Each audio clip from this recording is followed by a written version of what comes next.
teori biasa, teori dasar, satu soal teori nanti teori aplikatif atau teori pengembangan. Jadi ya sifatnya studi kasus. Nah, dua soal hitungan, satu soal hitungan itu soal hitungan dasar, satu soal lagi hitungan aplikatif. Nah, itu kayak 4 soal. Jadi pokoknya 4 soal. Tapi soal itu saya tuh nggak pernah ngambil soal jauh-jauh dari presentasi. Jadi apapun yang saya berikan nanti pas UTS ya ada di presentasi saya pasti. Cuma pengembangan aja nanti sedikit nggak melenceng, tapi nggak melenceng jauh dari situ. Itu ya. Kalau Anda pernah ikut mata kuliah saya sebelumnya pasti udah tahu kan tipe-tipe soal saya kayak apa ya. Mirip saya soal UTS aja, soal UTS saya seperti soal PPT aja. Cuma saya ubah-ubah angka-angkanya gitu ya. Nggak sama persis karena kan ujian. Nah, jadi nanti untuk UTS minggu depan, Anda siapin soal-soal seperti berikut ya. Misalkan, kan ada 2 tipe ignition ya, spark ignition sama compression ignition. Nanti Anda harus tahu tuh perbedaan antara apa yang dimaksud dengan spark ignition dan apa yang dimaksud dengan compression ignition. Ini boleh dicatat ya, silakan catat ya. Nanti dicatat, nanti sebar ke teman-temannya. Nah, jadi apa yang dimaksud dengan compression ignition dan spark ignition ya. Lalu yang penting-penting adalah Anda harus tahu skematiknya. Yang spark ignition seperti apa, diagram skematiknya, dan compression ignition seperti apa, diagram skematiknya. Dari mana taunya Pak diagram skematik? Dari internet. Jadi Anda buka Google, ya, buka Google, terus nanti Anda cari skematik diagram spark ignition. Itu ada semua di Google itu. Atau skematik diagram compression ignition, itu semua di Google ada. Ya, karena saya nggak perlu memberikan detail karena sudah ada di internet kan. Jadi Anda bisa cari di situ. Ya, ini ada satu situs ntar Anda aksesnya. Saya lupa di situs apa nih. Karena saya semester kemarin. Nah, kemudian soal tipe kedua, kemungkinan keluar kedua ya kan ada 3 kelas ya. Jadi saya bikin 3 soal ya. Saya bikin 3 soal. Soal kemungkinan kedua adalah nanti Anda belajar tentang siklus-siklus mesin. Ada 2 stroke, ada 4 stroke. Nah, nanti Anda cari di buku yang Ferguson ini, yang saya kasih kemarin di pertemuan ketiga ya, itu ada e-booknya di internet gratis ya. Ferguson Kirkpatrick 2016, Internal Combustion Engine Applied Thermoscience Third Edition, Wiley, halaman 6-8. Saya tulis halamannya 6-8. Nah, di halaman itu ada penjelasan tentang siklus mesin. Ada yang 2 stroke, ada yang 4 stroke. Nah, Anda tinggal kopas dari situ. Nah, itu yang pertama. Ya, jadi soal-soal yang dasar seperti ini. Tapi Anda juga harus membuat semacam pengembangan. Nanti misalkan nanti di soal UTS nanti ada soal kayak gini misalkan. Di antara mesin-mesin yang 2 stroke atau 4 stroke ya, kira-kira mana yang lebih unggul? Mana yang lebih unggul di antara mesin 2 stroke atau 4 stroke? Apa jawabannya kira-kira? Overall sebenarnya nggak ada mesin yang unggul ya. Pernah saya jelasin pada pekan sebelumnya, 2 pekan sebelumnya atau ya. Jadi kalau misalkan ada 2 siklus, apakah spark ignition atau compression ignition yang unggul? Nggak ada yang unggul. Apakah yang unggul 2 stroke atau 4 stroke? Nggak ada yang unggul. Semua mesin itu masing-masing punya kelebihan dan punya kelemahan. Contoh misalkan, kan nggak mungkin misalkan compression ignition kan mesin diesel kan. Apa bisa mesin diesel pakai buat mesin mobil? Bisa, tapi buat mobil-mobil traktor sawah gitu ya, atau mobil-mobil yang sifatnya tidak untuk di jalan raya. Nah, kalau misalkan pakai compression ignition untuk mesin mobil, berapa lama manasinnya kan? Gitu. Itu salah satu penyebab pertimbangannya. Kenapa mesin-mesin mobil di jalan raya itu nggak pakai compression ignition gitu kan? Karena memang dia lama untuk pemanasan pembakarannya. Tapi untuk mesin-mesin berat yang punya tenaga besar akan lebih unggul kalau pakai compression ignition dibanding spark ignition. Gitu. Jadi kan dia punya performa mesin lebih besar. Untuk yang besar-besar kayak misalkan yang di desa-desa itu kan traktor-traktor kan itu rata-rata pakai mesin diesel. Karena memang mereka butuh energi besar kan. Energi besar dan ya overall secara harga juga ya saya rasa tidak terlalu tinggi dibandingkan dengan harga-harga yang bensin-bensin yang ada untuk motor-motor atau mobil konvensional. Jadi tapi kalau misalkan di perkotaan akan lebih praktis kalau pakai spark ignition. Kenapa? Karena memang pembakaran lebih cepat, terus performanya nggak terlalu tinggi kan, yang penting habis jalan sampai ke tempat tujuan, ya kecepatan standar lah ya. 60-80 untuk mobil sampai 100, kalau motor mungkin 30-40-50 gitu ya, standar saya rasa. Jadi yang penting bisa sampai tempat tujuan gitu, dan itu memang paling cocok untuk motor-motor atau mobil yang di jalan raya itu ya spark ignition. Sebenarnya kalau compression ignition ya mesin diesel gitu. Jadi plus minusnya ada masing-masing ya, jadi tidak ada mesin yang unggul segala hal. Nah itu seperti itu. Termasuk two stroke, four stroke itu bisa jadi relatif. Kan nggak mungkin mesin rumput four stroke kan kelamaan nanti dia. Mesin rumput yang buat motor rumput itu kan two stroke dia, dua stroke. Nah itu nggak mungkin pakai four stroke kan. Pertama bensinnya kebanyakan nanti. Jadi bukannya malah mau motor rumput malah ngisi bensin terus. Nah itu seperti itu hal kayak gitu. Jadi mana lebih unggul atau stroke atau four stroke, nggak ada lebih unggul. Semua mesin masing-masing punya kelebihan punya kelemahan. Tergantung di mana mesin itu digunakan. Atau contoh misalkan mesin pendingin absorpsi ya, kan ada pendingin yang pakai kompresor kayak di kulkas kan pakai kompresor nih. Berarti cuma kompresi uap kan. Ada yang pakai situ absorpsi. Mana yang lebih unggul, kompresi atau absorpsi? Masing-masing punya kelebihan kelemahannya. Coba kalau mesin kulkas itu pakai absorpsi, berapa besar kulkasnya itu? Bisa-bisa satu dapur isi kulkas semua. Kan absorpsinya besar kan jadinya. Tapi kalau kompresor kecil bisa dia. Kalau kompresi uap dia kecil cukup bisa. Kan kompresor uap kan pakai yang merek Danfoss atau merek apa yang di belakang itu kan yang kayak rice cooker itu kan kompresor tuh. Kecil bisa. Tapi kalau absorpsi besar harus kompresor bisa. Jadi kulkasnya seukuran kamar nanti. Nah, artinya tapi kalau misalkan absorpsi pakai di misalnya untuk pendingin di industri pakai kompresi uap, mahal bayarnya. Berapa besar kompresornya nanti kan buat ngepres gitu kan. Makanya rata-rata kalau industri pakai absorpsi. Industri atau kemudian kalau nanti besok kita mau jalan-jalan ke UI, nanti kamu mau tanya, lihat langsung. Jadi Provider itu nginstal di gedung UI itu pendingin, ya tapi dia pakai solar thermal. Saya dulu pernah ke sana main-main itu lihat solar thermal, kayak gini solar thermal ya, alatnya segala macamnya. Nah jadi itu besar alat, jadi satu-satu atap gedung itu isinya solar thermal semua. Jadi solar thermal itu dia kayak tabung solar thermal kolektor. Jadi kayak ke tabung itu isinya air. Tapi dia nanti menangkap matahari, terus nanti dikonversi pakai sistem absorpsi dari Jepang, alatnya Kawasaki atau siapa lupa saya di bawahnya itu. Jadi dia mengkonversi itu supaya jadi dingin. Jadi dalam ruangan itu dingin pakai AC. Tapi AC dari solar thermal kolektor, nggak pakai kompresi uap. Besar alatnya itu, besar alatnya. Nah kayak gitu-gitu. Jadi kalau kita lihat dari case tadi yang tadi, mana mesin lebih unggul? Nggak ada mesin lebih unggul. Mesin itu masing-masing unggul dan punya kelemahan pada masing-masing tergantung di mana dia dibutuhkan. Ya tadi kalau misalkan di kulkas rumah pakai sistem absorpsi berapa besar kulkasnya. Sementara kalau pakai kompresi uap di industri kebesaran kompresornya dan berapa mahal bayar listriknya gitu. Kayak gitu ya. Nah, lanjut lagi ke sini. Nah, ini ada mesin komponen internal combustion engine, ada camshaft, spark plug, valve string, exhaust valve, cylinder head, cooling water, piston, crankcase, crankshaft gitu ya, condenser rod, cylinder block, combustion chamber, intake valve, mixture in, sama cam ya. Nah, komponen masing-masing ini fungsinya apa? Komponen mesin ini masing-masing fungsinya apa? Dan Anda harus tahu nanti, misalkan gini, ada case tadi ya. Misalkan ini mau ditambahin hidrogen misalkan. Di mana hidrogen itu, tapi nggak bisa ya. Hidrogen nggak bisa masuk kemarin sih di kelas sebelumnya saya jelasin hidrogen ya. Tapi saya pikir minggu depan masih kuliah. Minggu depan udah nggak bisa masuk ya. Ini misalnya gini, mesin ini mau bagaimana ya? Anda menentukan misalnya ada soal di UCS gini, ada soal. Misalnya Anda diminta oleh perusahaan mendesain sebuah mobil yang punya performa bagus untuk berkendara di jalan raya. Nah, kalau misalkan Anda diminta memilih, Anda misalkan mau membuat ruang pembakaran ini kan ada combustion chamber yang besar atau combustion chamber yang kecil. Itu satu. Jadi kan ada semacam, jadi ada pertanyaan-pertanyaan yang saya di case, tapi itu memang jawabannya nggak secara letter luck ada di buku. Dari mana kita jawabnya Pak? Dari feeling of engineering. Saya ingin Anda menggunakan intuisi Anda sebagai seorang engineer untuk menjawab kira-kira gimana ya sistemnya. Kira-kira kalau Anda suruh milih pakai combustion chamber yang besar, yang punya kapasitas besar atau kapasitas kecil. Itu satu. Dia single cylinder atau multi cylinder. Itu yang kedua. Nah, Anda diminta menjawab itu. Dari mana kita tahu jawabannya, Pak? Bisa dari rumus atau Anda sekarang cari di internet. Jadi kalau misalnya Anda sebuah sistem motor bakar, Anda diminta sebagai seorang engineer mendesain internal combustion engine itu. Kira-kira Anda milih combustion chamber yang kecil atau yang besar? Itu satu ya. Kemudian kalau nanti Anda disuruh milih ya single cylinder atau multi cylinder untuk mobil misalkan atau untuk motor. Nah, itu nanti kayak gitu ya. Kayak gitu pertanyaan-pertanyaannya. Ya. Jadi memang itu secara letter luck nggak ada di buku, tapi ada logika-logika di situ yang bisa Anda mainkan. Oh, kayaknya logikanya gini deh. Nah, saya ingin Anda menjawab berdasarkan itu.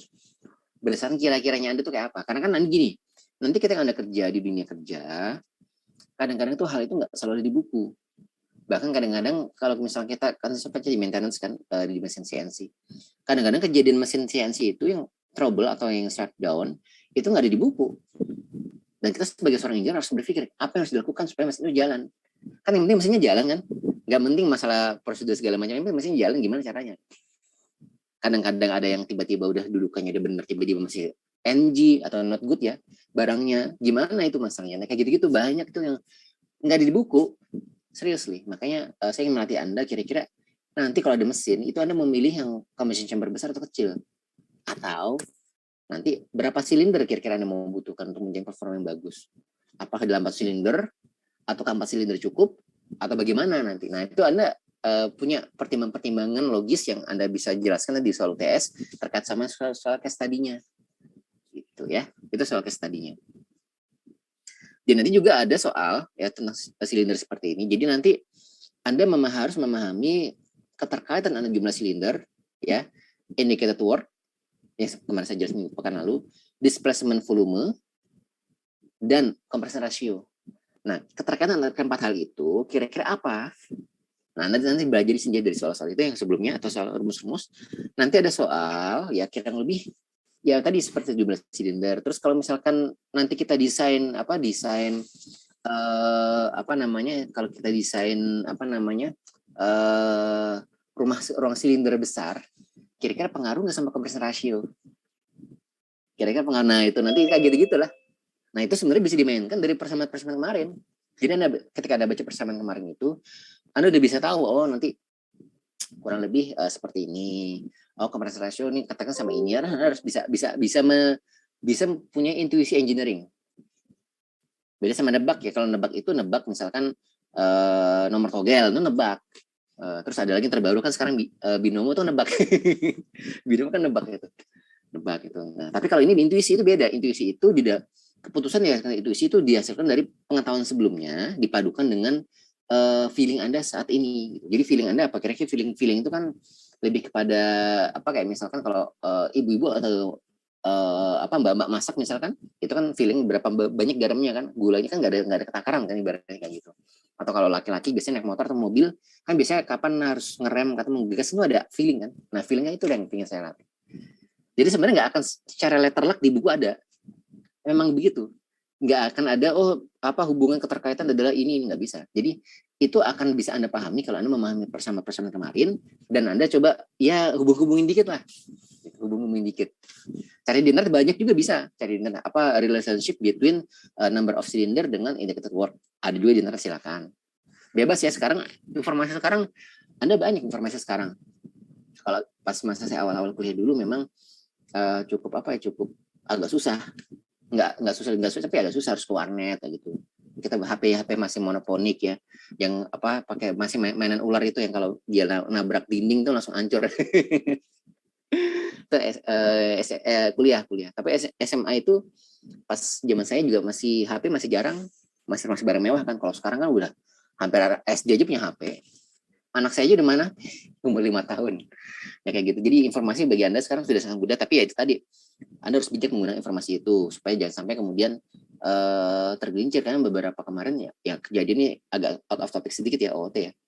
Ya ada kemarin mahasiswa itu yang sampai suicide ya karena dia jadi kalah trading ya. Jangan sampai kayak gitu.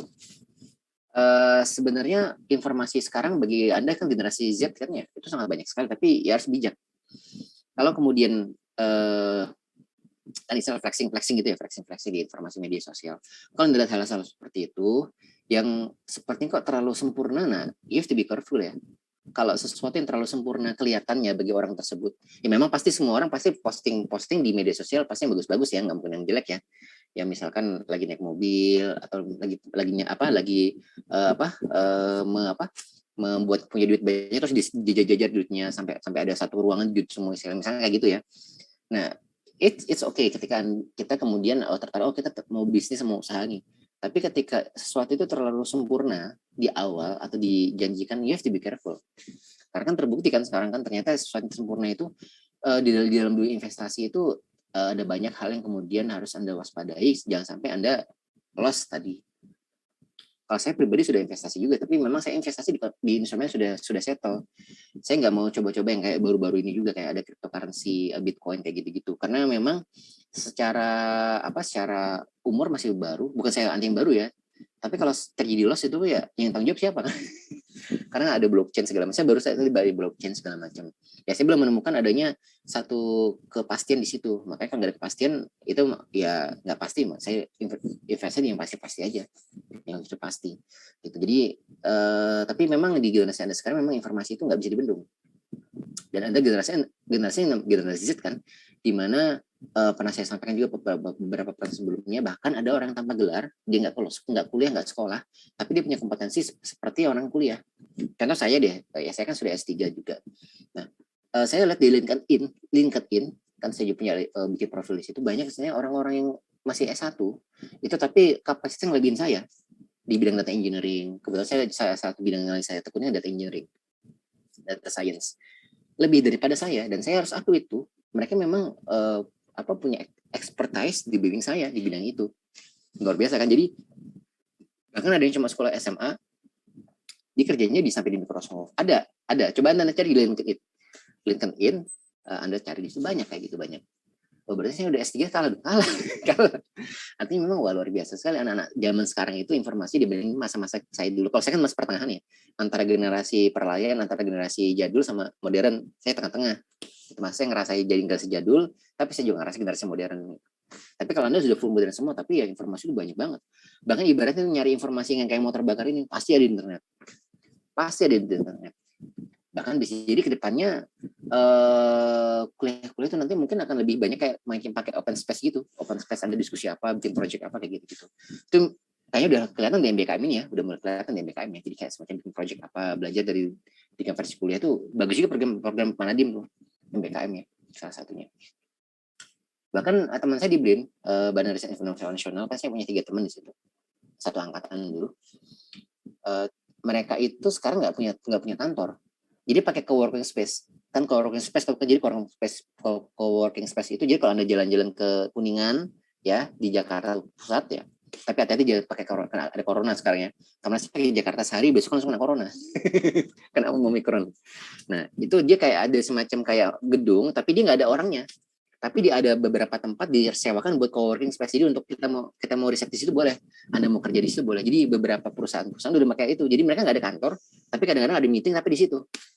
Di mana kantor? Di rumah kerja, nanti ada meeting, kita meetingnya di ini ya, datang baru ke situ, sewa gitu. Itu lebih murah dibanding harus bayar biaya utility gedung kan, biaya maintenance gedung, terus kemudian bayar cleaning service-nya. Jadi rata-rata kantor sekarang itu, jadi di masa Anda nanti pas Anda apply kerja, banyak kantor-kantor nggak ada kantornya. Tapi mereka punya project banyak, dan mereka kadang-kadang meeting bareng, tapi di itu coworking space tadi. Nah, teman-teman kita di BRIN, teman saya di BRIN, mereka udah bilang, kita pakai coworking space, nggak ada kantor, kayak ada pintu, ada namanya, misalkan Bonisiana itu nggak ada. Dimanapun bisa di kantor. Nah, itulah masa-masa yang Anda hadapin sekarang, yang Anda harus be more prepare ya, dengan hal itu semua. Oke, nah untuk soal hitungan, tadi saya bilang ada soal hitungan. Soal hitungan ada 2, soal hitungan biasa sama soal hitungan yang lanjut ya. Nah, untuk soal hitungan biasa ya kayak gini. Jadi ada force stroke 2,5 liter dari engine atau mobil engine ya. Kemudian misalkan karena force stroke 2,5 liter engine, kemudian digunakan pada direct injection atau people engine, berarti MF-nya 0 ya. Kemudian dites pada sebuah dinamometer pada kecepatan 2.200 rpm, memperoleh torsi sebesar 150 Nm, dan volume efisiensi sebesar 0,85. Berapa brake power, mass airflow rate-nya, jika air pressure-nya sekian dan sekian. Oke. Nanti di UTS bisa jadi saya balik. Bisa jadi ini saya tanya, berapa volume efisiensinya? Atau bisa jadi juga volume efisiensi nggak diketahui, tapi nanti ada beberapa parameter yang bisa Anda hitung mencapai volume efisiensi. Itu bisa juga kayak gitu. Jadi soal-soal tes mungkin kayak gini aja. Yang gampang-gampang aja, nggak usah susah-susah. Ya. Karena saya yang penting tonton Anda bisa perancangan motor bakar. Bukan kerja soal-soalnya. Ya, soal-soal ini ya tetap soal penting lah kan untuk basic S1 kan teoritis. Tapi yang paling penting Anda bisa merancang. Dan bisa membuktikan kepada saya bahwa Anda mampu merancang motor bakar secara berkelompok tadi. Makanya ini soal-soal ini ya biasa-biasa aja. Kalau nanti ada rumus-rumus biasa ya pakai rumus ini satu kan break power ya. Kemudian rumus kompresi ideal ya kan. Kemudian apa nih rumus mass air flow rate ya, yang ada volume efisiensinya. Ada V ini adalah volume efisiensi kan. Ini volume efisiensi. VE volume efisiensi. Ya. Nah, kayak gitu aja paling. Ya, tapi nanti saya balik-balik atau misalkan saya tanya misalkan berapa pressure-nya misalkan. Berapa pressure-nya. Kalau nyari pressure gimana? Ntar dibalik dari sini. Misalkan dari sini dicari apa? T-nya atau P-nya. Nah, Anda cari P-nya nanti. Atau misalkan kayak gitu. Atau nanti apa namanya? Anda dapat row-nya, baru masuk ke sini dapat nilai P. Ya macam-macam ntar bisa ya. Pokoknya intinya kalau rumus biasa ya, kalau soal biasa, kalau biasa itu dia pakai rumus yang biasa juga. Pakai rumus biasa yang ini kayak gini-gini aja. Jadi rumus-rumus yang kemarin saya ajarin di PPT itu kayak gini-gini. 1, 2, 3. Dan kalau Anda perhatikan yang pernah ambil mata kuliah saya juga sebelumnya, ya paling saya soal saya gini-gini aja. Ya. Beberapa soal mungkin ada yang agak sulit, tapi beberapa soal mudah gitu ya. Yang penting Anda siap aja, Anda siapin baca-baca, terus Anda bolak-balik aja. Misalkan nanti ditanya kan break power, tadi ditanya torsi gitu. Jadi saat Anda belajar itu jangan kemudian jangan terpaku pada soal ini toh gitu. Udah salah belajar udah bisa. Anda balik-balik aja, balik-balik sendiri. Nanti Anda bikin soal sendiri, nanti ditanya torsinya. Bisa nggak dicari torsinya? Oh gimana caranya ya? Nanti ditanya misalkan berapa misalkan kapasitasnya, gimana caranya? Anda harus punya itu sendiri ya, cara-cara sendiri. Nanti tanya RPM-nya gitu. Paling kayak gitu-gitu aja soal-soalnya. Artinya kalau soal biasa itu dia menggunakan rumus-rumus yang biasa. Ya 1 kayak gini, 2, 3 gitu ya, soal-soal biasa. Atau rumus-rumus juga yang selanjutnya itu misalkan rumus ini ya, ini kan volume displacement. Ini kan volume displacement, di mana volume displacement itu adalah WB atau break power dibagi BMEP dikali N per 2. Ya, kayak gitu. Nah, BMEP itu apa? Nah, bisa jadi nanti di soal UTS, itu saya balik. Yang saya tanya berapa BMEP-nya? Gimana caranya? Tinggal dibalik-balik aja ya. Jadi kalau Anda belajar itu, kayak saya dulu pas kuliah belajar, Anda balik-balik soalnya.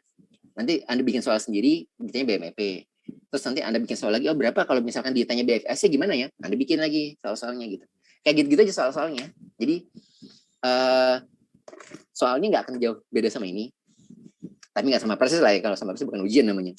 Tapi logika dalam pengerjaan soal itu sama kayak gini. Sama kayak gini logika pengerjaan soal. Nggak beda. Ya. Nah itu nanti Anda bikin soal lagi sendiri, tiba-tiba ditanyakan misalkan berapa produksi kerjanya, berapa kilowatt misalkan ya. Kemudian atau nanti bisa jadi di soal saya tanya ini berapa silinder yang harus dipakai. Ya kan, ini kan silinder di sini, NC di sini ya, berapa jumlah silinder dipakai nanti pas UTS, berapa jumlah silindernya kan, bisa kan tinggal dibalik aja kan. Nah itu kayak gitu kan. Nanti ada tiga kelas, maka saya buat 3 tipe soal dengan pertanyaan berbeda, dan nanti tapi soal-soal ini aja gitu. Jadi Anda harus jeli dalam melihat soal-soal yang soal biasa. Ini soal biasa termasuknya soal biasa itu ya soal-soal yang menggunakan rumus biasa, nggak ada pengembangan rumus, nggak ada pengembangan logika segala macam, itu biasa. Jadi pengerjaannya biasa juga. Anda balik-balik nanti tanyakan RPM-nya ya, tanyakan RPM atau tanyakan nanti head combustion-nya, bisa dipakai bisa dicari bisa gitu. Jadi Anda bolak-balik sendiri ya, bolak-balik sendiri. Nah ini untuk yang soal biasanya. Kemudian ada lagi beberapa soal yang biasa lagi ya. Soal biasa itu soal mudah ya. Pertama pakai min piston speed ya, kecepatan rata-rata piston. Pakai rumus ini kan gampang kan. Nanti bisa jadi ditanyakan bukan UP-nya, tapi adalah berapa besar panjang stroke-nya. Kan S-nya ini, berapa panjang stroke-nya. Anda harus tahu gimana cara ngerjainnya ya. Kemudian di sini adalah rumus mass fuel pakai BSFC ya. Kemarin yang pertemuan kedua kalau saya kasih itu ya, persamaan ini. Nah, nanti misalkan ini MF ditanyain kan. Nanti Anda siapin juga kalau nanti ditanyakan ternyata berapa WB-nya gimana? Siap. Atau berapa silinder berapa? Harus siap kan gitu ya. Nah, itu saya dibalik-balik. Atau nanti ada soal, ini kan ini kalau kan efisiensi thermal ya. Saya nanya di soal nanti berapalah QC-nya atau berapa thermal combustion-nya. Berapa combustion rate-nya berapa? QC. Berapa QC-nya. Nah, Anda harus punya kemudian apa ya? Semacam tebak-tebakan yang gitu. Nanti pas Anda belajar, Anda di kertas, ada bolak-balik sendiri. Kalau ditanya gini gimana caranya, kalau ditanya gimana. Jadi ibaratnya apa nanti tipe kelas soalnya udah siap gitu ya. Nah, kalau ini termasuk soal yang tidak saya kasih kan memang, tapi nanti Anda pasti bisa ngitung sendiri ya. Ya soal-soalnya kayak gini-gini aja. Misalkan ada 6 silinder, ya, two stroke engine, ya two stroke ya, agak beda sedikit ya. Two stroke engine, kompresi rasio 9 R-nya, kemudian torsi 1100 Nm, speed 2100 ya. Kemudian luas bornya 123 milimeter, stroke-nya 120 mm, panjang stroke-nya. Nah, ditanya berapa displacement volume, clearance volume, VC ya, VC. Dan engine BMEP, brake power, dan min percent speed-nya. Berarti ditanya BMEP, brake power, WB, terus min percent speed-nya. Ya. VC itu ada di rumus ini ya, di rumus R itu ya.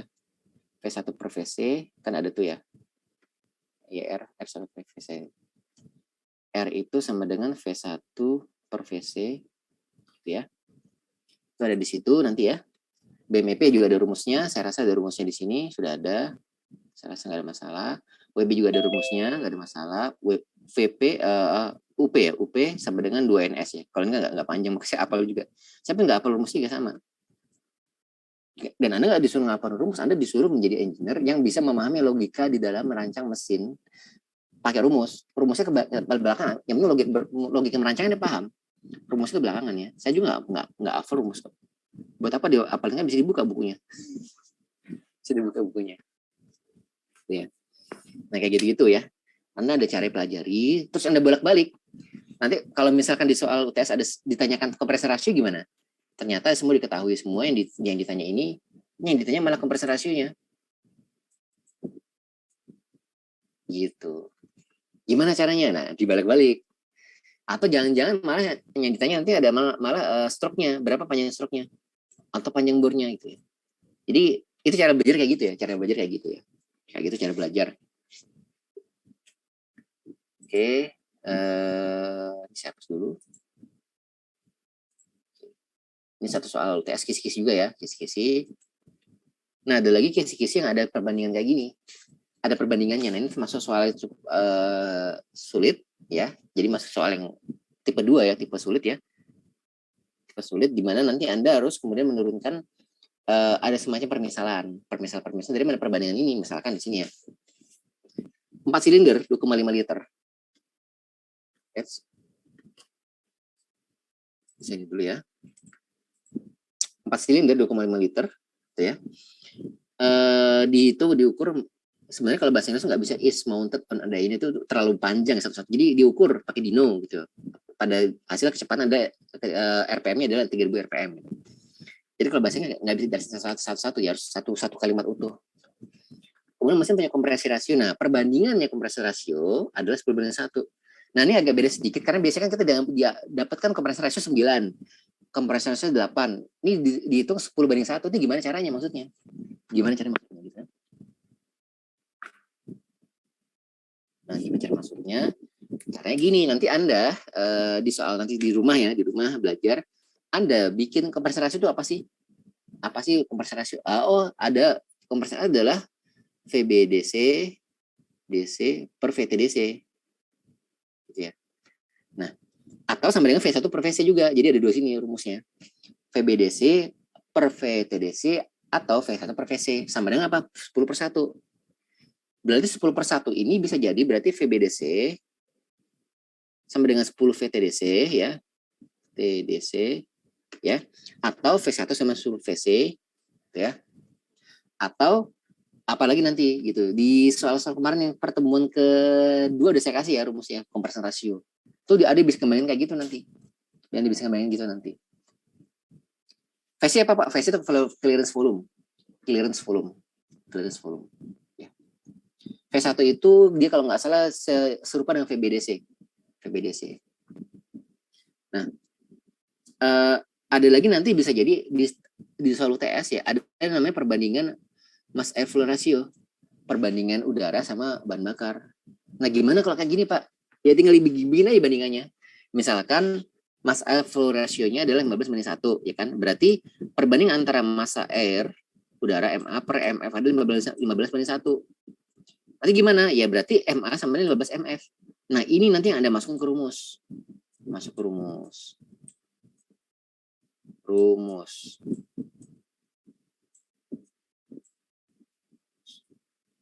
Rumus ya. Masuk ke rumus ya. Dan nanti Anda apa namanya? Ya itu tadi tinggal dimasukkan ke rumus, dari rumus baru nanti masuk ke rumus-rumus tadi. Ada rumus apa tadi? Break power 1, BSFC, break specific fuel consumption misalkan. Ada macam-macam ya. Nanti tinggal kayak gitu. Jadi ini dulu dapat perbandingannya, baru nanti masukkan ke rumus. Gitu. Rumus yang mana? Rumus tadi yang sudah bagus. Nanti masuk ke soal kedua.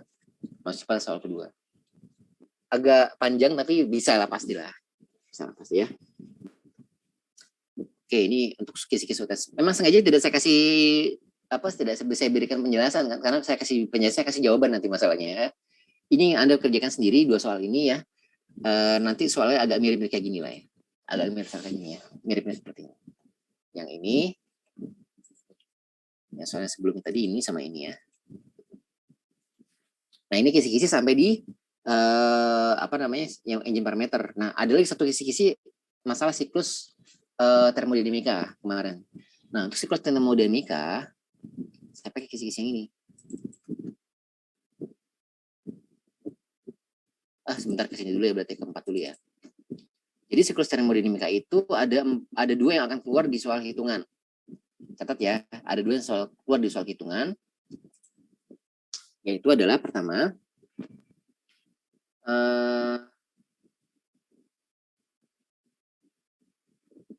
siklus oto.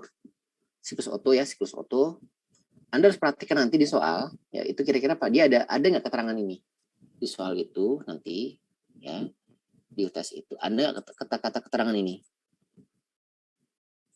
ya. Atau nanti ada nggak grafik ini? Kalau ada grafik ini, ada keterangan ini, maka kita pakai rumus-rumus yang di sini, di PPT sini, ya di PPT. Jadi Anda harus lihat kata kunci apa? Pertama ada grafik-grafik kayak gini, atau ada kata-kata spesifik heat ratio 1,4, atau dan seterusnya nanti ya, atau spesifik heat ratio apa? Atau spesifik heat ratio-nya ini ada di sini. Ini ada 3 ya. Ada spesifik heat ratio-nya itu, bentar, jadi ke sini. Oke. Spesifik heat ratio-nya 1,4 atau 1,3 atau 1,2. Nah, kalau ada kata-kata kayak gini ya, ingetin ada kata-kata kayak gini. Spesifik heat ratio 1,2. Spesifik heat ratio 1,4 atau 1,3, maka Anda pakai rumus yang ini. 1, 2, terus yang di belakang tadi ya.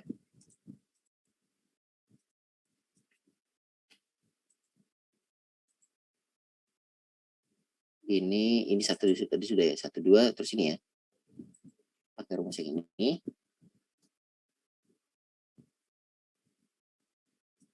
Compression ratio, combustion stroke, terus cost validation, sama expansion stroke, sama heat rejection.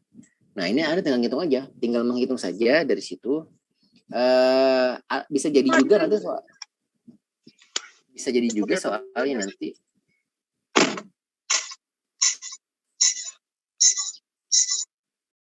Bisa jadi juga soalnya nanti itu Anda disuruh menghitung berapa besar masing-masing compression ratio, compression stroke di masing-masing siklus ini.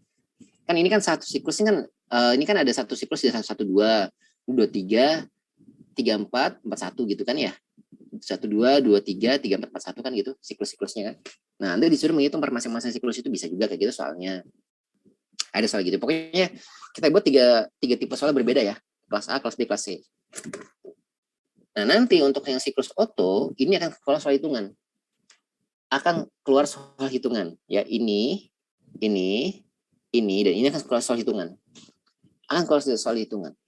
Ya, akan keluar soal di hitungan. Ya. Itu kan seperti apa, Pak? Nah, ada contoh soal nanti saya kasih. Ya, ada contoh soal yang saya kasih. Ada jawabannya juga malah, ya. Anda bisa belajar dari situ. Oke. Jadi untuk soal siklus Otto dan Diesel akan keluar soal hitungan. Untuk ya itu dulu ya. Nanti bisa juga di soal UTS keluar grafik-grafik kayak gini. Misal nanti ada grafik kayak gini ya. Ada sebuah grafik dengan compression ratio-nya sekian, misalkan. Ini ada soal di UTS misalkan, Anda disuruh milih. Kalau Anda mau milih bahan bakar dengan spesifik rasio 1,2, 1,3, 1,4, mana yang Anda pilih sebagai bahan bakar Anda? Mana yang Anda pilih bahan bakar Anda? Nah, nanti ada grafik kayak gini, atau ditulis, tunjukkan alasan Anda kenapa Anda milih spesifik heat ratio itu, 1,2, 1,3, 1,4. Apa alasannya? Nah, Anda tahu alasannya tuh. Misalkan, Anda diminta untuk merancang mesin motor bakar ya, diminta untuk merancang mesin motor bakar, dengan compression ratio misalkan 10 sampai 15 misalkan 10 sampai 15 nih ya, 10 sampai 15.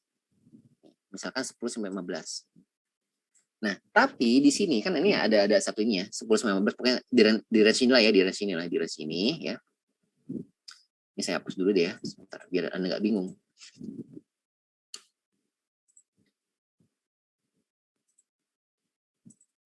Kalau saya itu memang target saya ketika Anda ambil mata kuliah saya itu Anda harus dapat keahlian tertentu walaupun masih dasar banget. Ini kan kelas dasar banget kan perancangan kan, tapi you have to obtain this. Karena nanti kesian Anda udah apa namanya udah capek-capek kuliah kan, udah bayar juga kan tiap semester, makanya saya harus all out dalam mengajar Anda supaya Anda bisa dapat sesuatu yang bermanfaat nanti setelah lulus nih dari mata kuliah saya itu apa gitu. Itu target saya, makanya agak detail saya ngajarin, agak detail ya. Jadi misalkan kita punya rasio kompresi, Anda diminta Anda ada soal UTS ya. Anda diminta merancang ada mesin dengan rancangan kompresi rasio misalkan 10 sampai 15. Ada mesin dengan rancangan kompresi rasio 10 sampai 15 ya, berarti di sini kan ya. Di sini. Nah, kita arsir aja ya, Berarti di sini kan ya ininya. Apa namanya? Berarti di sini kan. Satu di sini kan berarti. Nah, di sini. Ya, di sini berarti ya. Jadi berarti ini adalah lokasi atau apa namanya range Anda melakukan perancangan ya, di sini perancangan. Anda berperancang di sini gitu ya. Ya, perancang di sini ya. Nah, tapi ini ada 3 jenis bahan bakar nih. Ada 3 jenis bahan bakar ya. Ini dicatat boleh ya. Ada 3 jenis bahan bakar di mana bahan bakar pertama punya spesifik rasionya 1,2. Bahan bakar kedua punya spesifik rasionya 1,3 dan bahan bakar ketiga punya spesifik rasionya, hit rasionya 1,4. Kira-kira di antara ketiga bahan bakar ini mana yang paling bagus menurut Anda? Nah, kalau kata-kata menurut Anda itu nggak ada jawaban benar salah ya. Semua ketiga jawaban berpotensi benar. Jadi kalau jawaban tipe soal kayak ini saya nggak akan menjudge Anda benar salah. Tapi saya ingin lihat seberapa paham Anda dengan konsepnya. Bisa jadi jawaban 1,2 benar, 1,3 benar, 1,4 benar. Pokoknya nggak ada benar salah. Yang saya akan lihat adalah konsep Anda dalam menjawab dan menjelaskan kepada saya, logis nggak penjelasannya? Kan kalau Anda lihat di sini kan ada grafik, ada spesifikasi rasio di sini ya. Ini ada thermal efisiensi di sini kan? Ya. Nah, bagaimana Anda mengkaitkan antara compression ratio dengan specific ratio dengan thermal efisiensi? Gimana cara mengkaitkannya? Nah, itulah that's in the art ya. Itulah seninya di situ. Ini nggak akan Anda dapat secara letterlock di buku. Nggak akan Anda dapat secara di buku, tapi Anda bisa kira-kira dengan pengalaman engineering Anda. Nah, makanya nanti ini akan masuk ke soal intuisi engineering. Bukan guess engineering, tapi intuition engineering. Nah, bedanya apa? Kalau intuition engineering itu, sudah saya jelasin sebelumnya, Anda menggunakan pengalaman Anda sebagai mahasiswa semester 8, sudah tugas akhir segala macam, feeling Anda kepake nggak di sini? Kira-kira kalau Anda disuruh merancang itu, milih yang mana bahan bakarnya? 1,2, 1,3, 1,4. Dan apa alasannya? What is the reason Anda memilih, kayak menurut saya Pak, 1,3 paling bagus deh Pak. Kenapa alasannya begini, begini, begini, begini. Silakan. Atau nanti Anda mau menitik beratkan pada term efisiensi. Nah, kalau Anda mau bergantung pada efisiensi, maka Anda harus pilih yang paling tinggi. Efisiensi berapa? 1,4. Itu 1,4. Tapi apakah 1,4 pasti benar jawabannya? Belum tentu juga. Yang penting apa? Anda harus punya alasan logis kenapa kalau Anda disuruh merancang itu, ini Anda pilih. Ini Anda pilih. Kenapa seperti itu ya? Harus menjelaskan itu. Kemudian nah, atau begini, dibalik di grafik bawah ini, tadi grafik atas, grafik bawah ya, di grafik atas, grafik bawah. Anda misalkan ada sebuah mesin dengan rancangan kompresor rasio 10 sampai 15 ya. 10 sampai 15 sini ya. Enggak lurus ya. 10 sampai 15 misalkan. 10 sampai 15 ini. Nah, berarti kan yang diarsir di sini itu kan adalah yang di sini kan berarti adalah yang area desain ya, area desain dari motor bakar Anda. Ya, di sini area desain. Ya. Nah, dengan area desain dari 10 sampai 15 ini ada 3 pilihan di sini. Kalau Anda disuruh merancang motor bakar dengan range kompresor 10 sampai 15, kira-kira Anda milih heat in-nya berapa? Berapa heat in-nya? Berapa nih ya? Heat in di sini berapa? Anda pilih berapa? Apakah 10, apakah 20, 30, atau 40? Oh, saya milih 20, Pak. Kenapa? Alasannya begini. Boleh aja, nggak ada masalah. Nanti yang saya lihat adalah bukan dalam konteks ini kan perancangan, kan masuk soal-soal perancangan kan ya, soal aplikatif ya. Yang saya lihat adalah alasan Anda dalam menjelaskan konsepnya yang Anda pahami. Bukan right atau wrong-nya. Benar salahnya nggak salah, nggak ada benar salah pokoknya. Pasti benar jawaban Anda, tapi how to explain your answer. Bagaimana menjelaskan jawaban Anda. Itu yang paling penting. Itu yang paling penting. Jadi ini ada hubungan heat in, di sana ada indicator pressure. Nah, kira-kira Anda pilih mana nih? Anda pilih yang mana di antara kedua itu? Oke, kayak 40 paling bagus, paling tinggi soalnya Pak. Oh, silakan. Tapi harus ada alasannya. Why? 30 paling bagus Pak. Why? 20 paling bagus why? Atau 10 paling bagus why? Harus ada why-nya. Pasti akan tanya kenapa? Alasan Anda, jelaskan alasan Anda. Ya. Gimana jawabnya Pak? Bisa pakai rumus, Anda bisa pakai gabung-gabung rumus gini, boleh. Atau Anda boleh pakai intuisi Anda, boleh juga. Kayaknya kalau mesin itu kompresor rasio tinggi 10-19 itu kalau misalkan ini paling bagus 30 deh pakainya Pak. Oh, boleh, silakan. Kenapa? Alasan kalau heat in 30 itu dia nanti dapat sekira IMAP itu sekitar 20. Kalau 20 itu berarti dia nilai R-nya sekian, definisinya sekian, jadi cukup bagus. Dan dia punya nilai bla bla bla bla. Jadi ada semacam apa ya? Ini secara letterlock nggak akan ada di buku. Tapi Anda bisa apa istilahnya itu apa ya?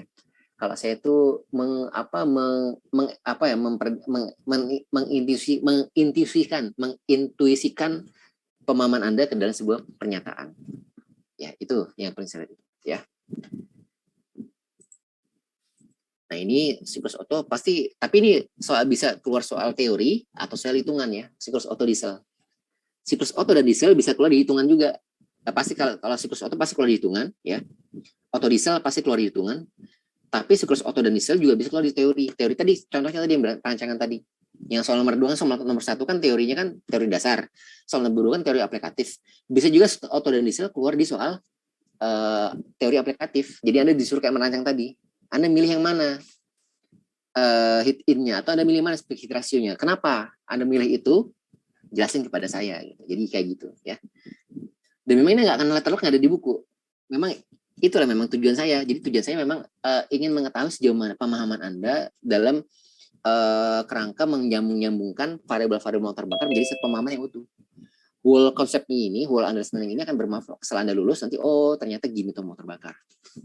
Oh gini tuh perancangannya. Dan lumayan nanti kan bisa ditulis kalau misalnya Anda nih apply ke perusahaan-perusahaan motor, misalkan apa namanya itu HPM, Honda Proses Motor ya, terus apa lagi Asal Auto Parts, kan ada tuh motor-motor bakar tuh. Nah, Anda bisa tulisin pengalaman perancangan riset atau penelitian merancang motor bakar, bisa.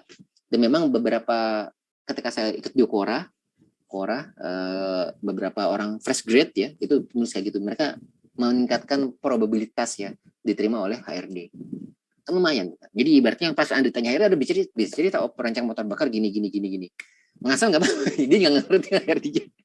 Itu yang pengalaman saya juga. Jadi HRD itu nggak begitu paham juga sama yang kita ocekan. Yang penting pede aja. Tapi kalau sama manajer baru hati-hati. Tapi kalau sama HRD tanda kutip ngebacotnya nggak apa-apa, dia nggak paham juga. Yang penting pede. Yang penting pedenya gitu tuh kan. Kalau manajer hati-hati harus ada ini kan dia calon atasan Anda. Kalau komisaris ya itu standar aja, jangan terlalu hak prestasi, jangan terlalu menonjolkan diri, nanti malah diserang banyak sama dia gitu. Itu ada strategi masing-masing tiap wawancara ya, karena saya pengalaman juga.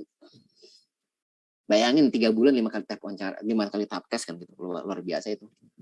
Persen model-model kayak gitu. Oke. Next ya. Diesel juga sama, diesel. Nah, diesel ini nanti bisa keluar hitungan. Nah, kata kuncinya apa, Pak? Kalau diesel ini, ada kata kunci adalah combustion duration. Kata kuncinya adalah combustion duration. Kalau ada kata-kata kunci combustion duration, maka pasti harus menggunakan rumus-rumus ini. 1, 2, 3, 4. Ya. Ada kata kunci combustion duration, maka pasti menggunakan rumus ini. Dan nanti Anda bisa jelasin juga misalkan di soal diesel ini keluar di teori. Bisa nggak? Bisa, ada soal ada kelas atau nanti Anda dapat giliran yang di mana soal diesel ini keluar di soal teori aplikatif. Misalnya gimana? Gini. Di sini ada hubungan antara combustion duration, specific heat ratio, pressure, volume, dan conversion ratio. Nah, nanti ada soal teori aplikatif yang menanyakan, Anda bisa nggak menjelaskan hubungan antara combustion duration, specific heat ratio, pressure, volume, dan conversion ratio? Bisa nggak menjelaskan hubungan itu? Dalam bentuk soal, tapi misalkan ada sebuah mesin diesel dengan conversion ratio sekian. Kira-kira kalau conversion ratio sekian, kira-kira combustion duration-nya akan lama atau sebentar? Kira-kira kan lama sebentar. Dengan temperatur T3-nya rendah atau T2-nya tinggi misalkan gitu. Atau dibalik T3 tinggi, T2 rendah. Kira-kira combustion duration-nya akan lebih panjang atau lebih pendek? Pressure-nya bagaimana? Akan lebih panjang, lebih pendek. Nah, itu kan ada semacam apa ya? Anda harus mengkaitkan ya. Harus mengkaitkan antara rumus ini satu ya. Ini saya kasih stabilis 1, 2. Ini sama ini. Memang ini secara lateral yang ada di buku. Ini secara lateral tidak akan ada di buku, tapi Anda bisa kira-kira kalau kayak ini lebih tinggi deh. Kayak lebih panjang deh. Kenapa? Alasannya karena begini. Karena begini gitu. Ya. Kayak gitu. Dan saya ingin melihat Anda menjelaskan konsepnya dari siklus diesel apa konsepnya, sehingga kok kalau pressure-nya segini kayaknya ini segini. Dari mana tahunya Pak kalau kayak gitu-gitu? Lihat di grafik. Lihat di grafiknya. Lihat di grafik. Ya. Lihat di grafiknya. Grafik ini lihat. Lihat di grafik seperti ini ya. Kalau misalkan ini 1, 2, 3, 4 gitu ya. 3, 4. Saya hapus dulu aja ya. 1, 2, 3, 4 gitu ya. Nah, ini kan grafik. Ada nggak hubungannya? Kalau T2 tinggi atau T3 tinggi, bagaimana combustion duration-nya? Dan apa yang terjadi kalau misalkan T2 tinggi atau T3 tinggi itu pada pressure-nya? Dan macam-macam. Ya. Anda bisa searching juga lebih lanjut penjelasan tentang siklus diesel ini di internet. Ada banyak. Detail explanation of siklus diesel cycle misalkan. Ada di situ. Jadi Anda bisa belajarnya sudah terarah gitu ya, jadi arah. Jadi nanti bisa jadi keluar diesel teori. Nah itu siklus diesel Atau kayak gini-gini tadi sama tadi pertanyaan sama misalkan ya, Anda disuruh memilih dari range misalkan 10-15 compress rasionya kira-kira berapa hit in-nya gitu. Berapa hit in-nya. Walaupun menarik di sini ketika dia sampai di titik 0, hit in-nya di siklus diesel ini dia akan mirip dengan siklus Otto. Atau juga ada pertanyaan nanti misalkan, nah tapi di ini ada jawabannya ada di internetnya. Coba ada searching ada di internet. Kenapa? Misalkan saat siklus diesel Q in-nya sama dengan 0, ya itu dia akan mirip dengan siklus Otto. Kenapa? Kan? Kenapa? Ini dicatat ya. Kenapa kalau dia hit in-nya itu sama dengan 0, maka si siklus diesel akan mirip dengan siklus Otto. Ada di internet itu. Ya, di internet ada itu ya. Ada cari di situ jawabannya. Kemudian bisa juga nanti soal-soalnya itu kayak gini misalkan ya. Kalau nanti itu kompresi 10-15 ya. Kompresi 10-15 ya misalnya seperti ini ya. Ya. Nah, kira-kira kalau Anda disuruh memilih, Anda pilih yang mana hit-in-nya? 10 kah, 20, 30, 40? Oh, saya milih berapa? 40 karena alasnya bla bla bla bla bla. Oh, saya milih sekian karena alasnya bla bla bla bla gitu ya. Dengan catatan tadi rasio 10-15 loh, cuma 10-15. Oh, ternyata saya milih 40 Pak karena IMAP paling tinggi. Kenapa IMAP paling tinggi dipilih? Kenapa harus IMAP paling tinggi yang Anda pilih? Kenapa? Kenapa kok IMAP itu ada apanya? Nah, Anda kaitin sama yang rumus yang ini sebelumnya.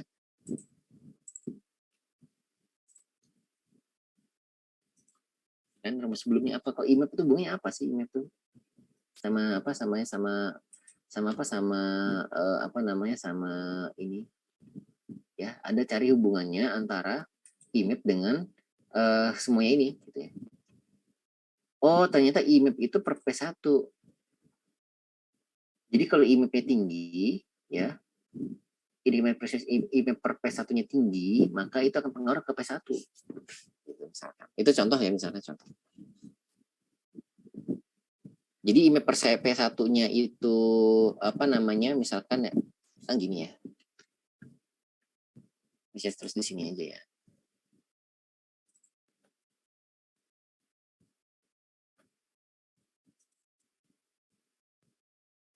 Kan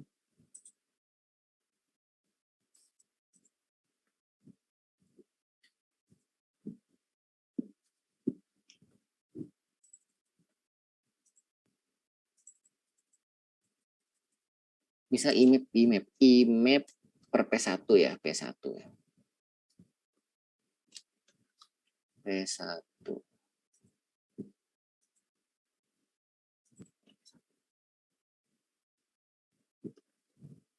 sama dengan 10 misalkan. Berarti IMAP-nya berapa besarnya? IMAP-nya 10 P1. Berarti IMAP-nya adalah 10 P1.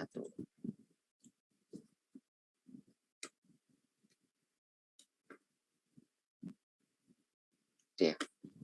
Berarti apa artinya? Ada akan meningkatkan tekanan 10 kali. Gitu. Tapi kalau IMAP 20 gimana? Ya 20 P1. Apa akibatnya tekanannya 20 kali lebih besar P1-nya? Dan seterusnya berarti nanti dia akan punya kompresi lebih besar. Gitu.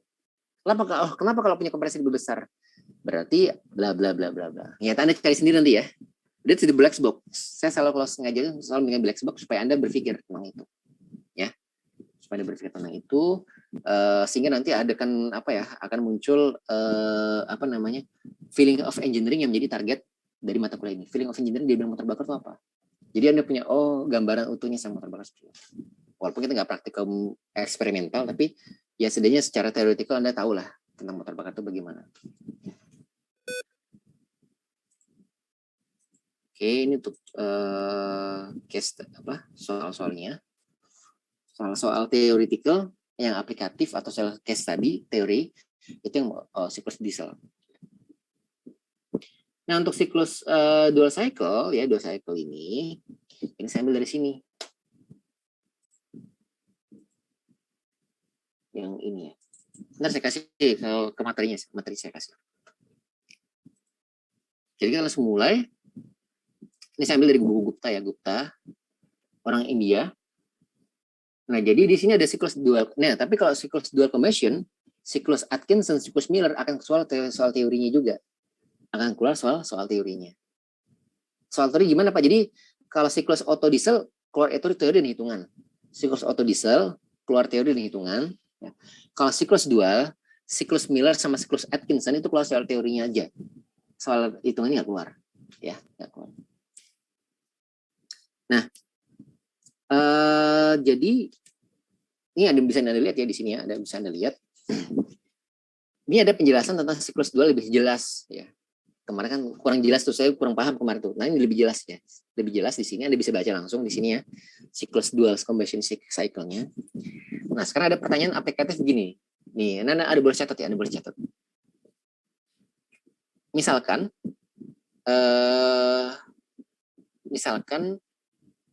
kan selama ini kan ini siklus dual kan siklus terbaru dibanding siklus Otto diesel kan. Otto diesel kan paling mbah ya, mbahnya siklus kan Otto diesel, siklus mbah Otto, siklus mbah diesel kan paling tua ya ibaratnya.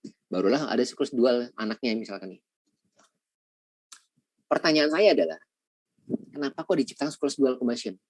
Kenapa diciptakan siklus dual combustion oleh para ilmuwan? Apa kelebihannya siklus dual combustion ini dibandingkan dengan siklus Otto dan diesel? Kan selama ini kan ini ada dual cycle nih, ada dual cycle. Ini baru diciptain kan, jadi siklus dual Miller sama Atkinson kan baru aja, tapi yang paling jadul kan siklus Otto diesel kan, Otto dan diesel. Nah, jadi siklus Otto dan diesel kan paling tua tuh. Baru kemudian ada siklus Miller, siklus Atkinson, siklus siklus dual gitu ya. Nah, kenapa kok siklus dual ini sampai harus diciptakan? Apa yang melatar belakangi pembentukan atau penciptaan siklus dual ini? Apakah disebabkan karena siklus Otto dan diesel itu kurang handal? Apakah perbedaan antara siklus dual dengan siklus Otto dan diesel yang menyebabkan dia ada keunggulan dibandingkan dengan mereka? Tuh, nanti Anda cari di internet ya, silakan cari coba. Atau Anda mau, siklus dualnya ada 2 hit Pak, hit in-nya ada 2, jadi lebih bagus untuk performa awalnya kan lebih besar. Bisa jadi? Atau macam-macam silakan. Nah, ini rumus tapi hitungan nggak keluar ya, siklus dual hitungan nggak keluar. Tapi di sini ada beberapa yang cukup tertarik di sini, perbandingan antara siklus Otto, diesel dan dual cycle. Di sini disebutkan bahwa ya ada beberapa kemungkinan untuk same compression ratio dan heat rejection-nya sama, maka siklus Otto akan lebih besar dari siklus diesel, dual, dan siklus dual akan lebih besar dari siklus diesel ketika same compression ratio sama dan heat rejection sama. Berarti masih lebih siklus Otto dong kalau dalam konteks ini. Lantas apa perbedaannya antara ketiga siklus ini? Siklus 2, siklus Otto dan siklus diesel, apa perbedaannya? Apa perbedaannya antara ketiga siklus ini? Ya. Tapi di satu sisi ternyata tidak selalu Otto, ternyata kadang-kadang diesel yang menang. Untuk kalau peak pressure-nya sama, peak temperatur sama dan itu yang sama, maka ternyata yang menang adalah siklus diesel. Oh, ternyata berarti nggak ada mesin yang tidak ada mesin yang unggul sama sekali ya, tidak ada mesin yang unggul dalam segala hal ya. Beberapa mesin kalau dikaitkan dengan beberapa kondisi, maka dia yang compression ratio malah lebih besar diesel dibandingkan yang lainnya. Paling kecil adalah Otto malah. Tapi dual tengah-tengah aja nih. Dari awal tadi dual tengah-tengah, sekarang tengah-tengah lagi. Jelaslah compression. Kenapa kok compression ratio diesel lebih tinggi? Karena jelas lah dia kan pakai compression ignition, sehingga dia untuk seluruh proses pembakarannya hanya menggunakan tekanan, sehingga tekanannya lebih besar daripada Otto dan dual tadi.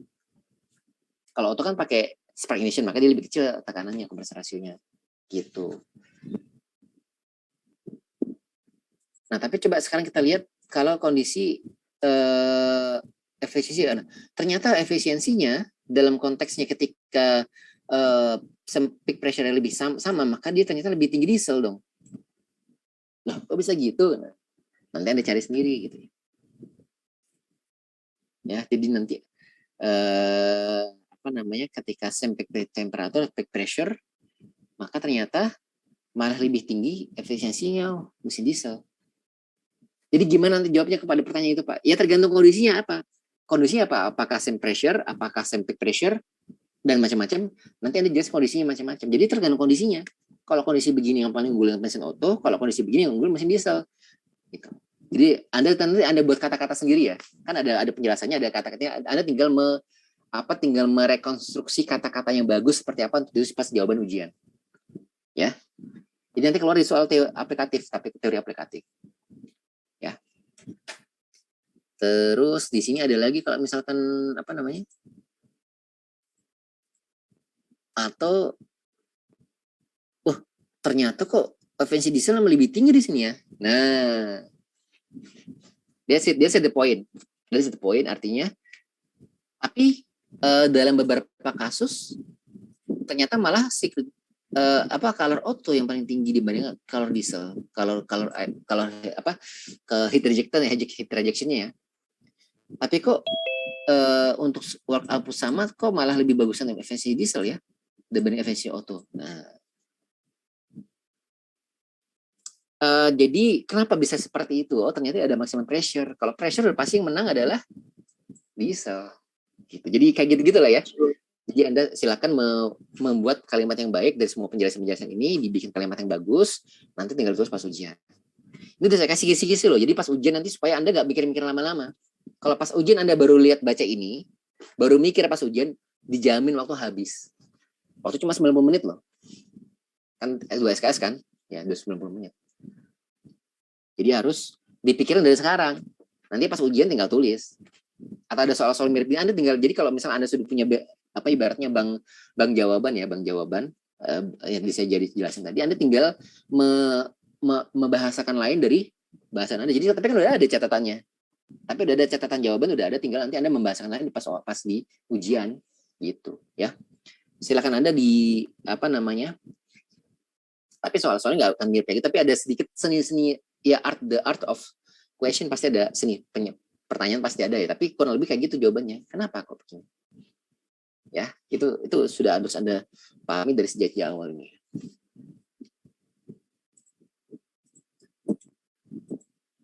Nah, kemudian siklus Atkinson. Nah, kalau siklus Atkinson ini nggak akan keluar di hitungan, tapi keluar di teori. Nah, jadi kalau nanti Anda dapat kelas soal teori Atkinson ya, harus siap-siap. Jadi nanti ada pertanyaan begini. Siklus Atkinson. Siklus Atkinson sebenarnya siklus lebih baru daripada siklus yang dual tadi, ya kan? Pertanyaannya adalah kenapa sih siklus ini harus ada? Apa kelebihannya dibandingkan dengan dua siklus yang lainnya, dengan dua siklus Otto, siklus diesel dan siklus dual? Apa sih kelebihannya? Dan apa kelemahannya? Karena tadi saya bilang kan tidak ada satu siklus yang benar-benar sempurna mengcover seluruh performa dari motor bakar. Pasti ada siklus-siklus yang dia sifatnya itu istilahnya ada kelebihan dan kelemahannya di masing-masing performa tadi. Contoh tadi diesel ya. Diesel ternyata kalau masalah pressure dia paling tinggi efisiensinya. Auto paling kecil. Tapi kalau dibilang masalah heat in, si auto lebih menang daripada diesel. Itu contoh tadi ya. Contoh. Artinya apa sebenarnya dalam semua siklus itu tidak ada siklus yang sempurna. Semua siklus itu paling dia ada yang menonjol satu performa parameter, tapi dia rendah parameter lagi. Siklus lainnya rendah parameter lain, rendah di parameter satuannya. Jadi dia nggak ada ibaratnya tidak ada yang semua performa tinggi semua tuh nggak ada. Tidak ada seperti itu. Ini nanti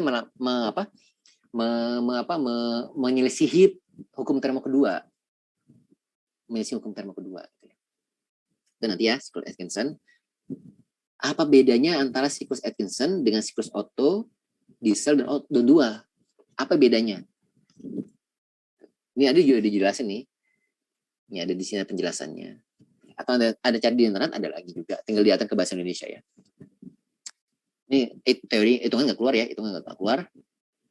Nah, di sini ada soal-soal yang akan menjadi kisi-kisi UTS untuk soal-soal siklus termodinamika. Tapi yang keluar cuma Otto sama Diesel aja yang hitungan. Yang apa tadi Atkinson, Dual sama Miller nggak keluar. Jadi ini kalau misalnya ada contoh soal seperti ini ya. Oke. Misalkan di sini ada sebuah gas engine working pada siklus Otto.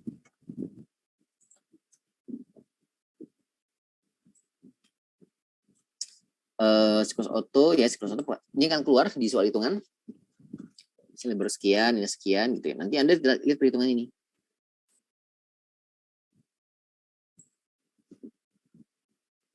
Lihat perhitungan ini, apa namanya, nanti Anda harus apa namanya belajar perhitungan ini kan gampang aja, tinggal dimasuk-masukin angka dapat hasilnya. Cuma memang nanti untuk kalau soal siklus, soal hitungan siklus ya, dia pasti per siklus ada hitungannya. Kalau Anda lihat di sini ya.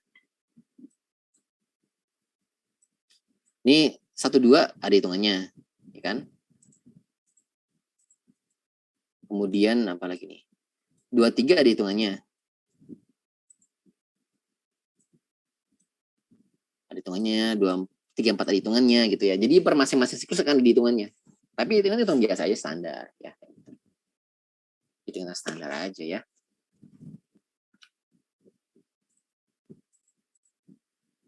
Sama juga. Nah, ternyata ada namanya standard efficiency of auto cycle.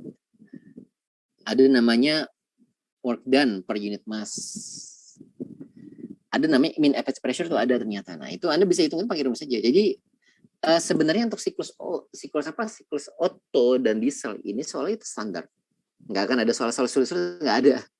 Nanti ada sih satu soal sulit, ntar coba saya kasih tahu ya. Ya. Ini soal standarnya untuk soal hitungan siklus ya. Jadi tinggal masuk-masukkan angka aja. Tinggal masuk-masukkan angka, nanti dapat hasil, tinggal nanti Anda bisa hitung. Nah, itu aja untuk yang ini ya. Secara tidak ada masalah gitu ya. Jadi udah ibaratnya tuh apa namanya, soalnya sudah baku gitu lah ya. Lebih gampang daripada tadi soalnya apa? Soal yang apa? Soal yang apa? Yang engine parameter tadi, dia lebih banyak nih parameternya, lebih sedikit. Ya itu dia rumusnya T1, T2 per T3 sama dengan apa gitu. Ntar dapat hasil langsung. Oke. Sebentar ya, saya izin ke toilet sebentar. 5 menit ya. Oke.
Nah, oke, lanjut ya.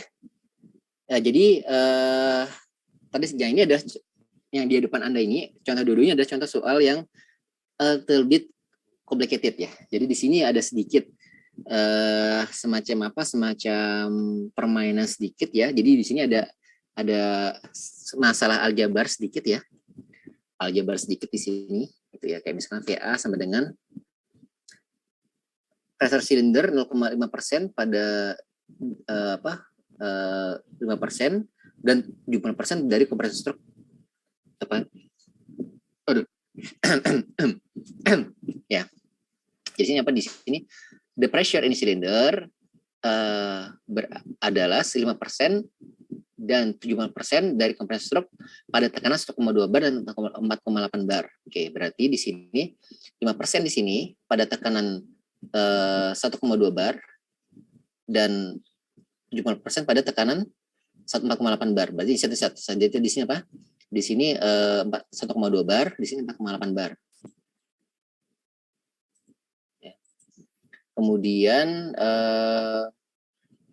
assume the compression follow the law ini V 1,9 konstan.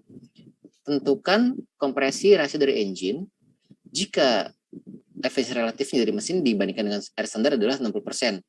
Hitunglah fuel konsumsi spesifiknya juga gitu ya. Oke. Nah, jadi ada sebuah siklusnya seperti ini ya. Seperti ini PV 1,3 ya konstan untuk mesin bensin. Poin A dan B seperti ini ya di sini, poin A dan B di sini ya. Jadi poin A pakai merah aja ya biar kelihatan. Poin A, ini poin B ya. Poin A, poin B. kemudian merepresentasikan ya tadi dari soal 5% dan 70% dari kompresi stroke. Nah, maksudnya apa Pak? Jadi gini, ini kan kompresi stroke-nya, 1-2 kompresi stroke-nya. Nih, saya kasih garis apa ya? Saya kasih stabilo ini dia. Ini kan 1-2 kan kompresi stroke nih. Yang warna coklatnya, ini kompresi 1-2 kompresi stroke warna coklat gitu ya. Nah, maksudnya 5% dari kompresi stroke itu apa? 5% dari kompresi stroke artinya arah perjalanan dari kompresi itu baru 5%. Jadi yang di titik A sini, nih, pakai ini. Yang titik A sini, ini dia baru 5%. Baru 5%. 5%. Gitu. Jadi 5%. Jadi kompresi ibaratnya itu kalau ibarat baru neken dia, baru neken 5%. Gitu. Ya. Sementara di titik B sini, ya, titik B sini itu dia sudah 70%. 75%.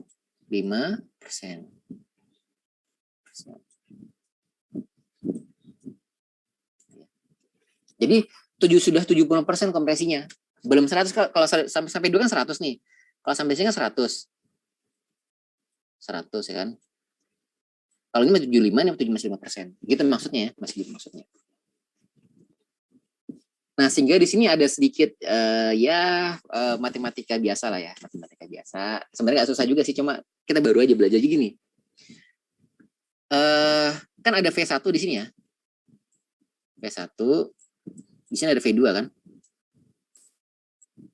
V2, oke ya. Nah, tadi kan titik A di sini ya, 0,05 tadi ya. Titik A di sini tadi ya, ini titik A ya, titik A di sini. Nah, luasan dari sini, ini kan V1 di sini. Ini V1 kan ya, V1. V1, ini adalah V2. V2. Itu kan ini V1, V2 gitu ya. Nah, ya, sini ya. Nah, saat dia baru jalan ke 0,5 sini, berarti VA ini berapa? Ya V1 dikurang 0,05. Jadi luas volumenya di sini. VA ini adalah supaya apa? Kenapa begitu? Karena ini sudah jalan 0,05 nih. VS-nya nih atau volume swap-nya. VS itu kan volume swap volume. Jadi swap volume itu adalah volume yang sudah dilalui oleh si kompresor. Jadi 0,05 VS. Sementara V1 ini kan rumusnya kan kalau di ini kan adalah VS per VC. VS volume swap tambah volume clearance. Jadi ini dapat nilai ini VA-nya. Sama juga ini juga sama VB di sini. VB sama dengan V1 dikurang 0,75. Ya karena kan VB sini. V1 di sini. Berarti VB sama dengan V1 dikurang 0,75 ya. Dapat sini, dapat ini. Nah, ini nanti 1 dan 2 baru kemudian dimasukkan ke sini.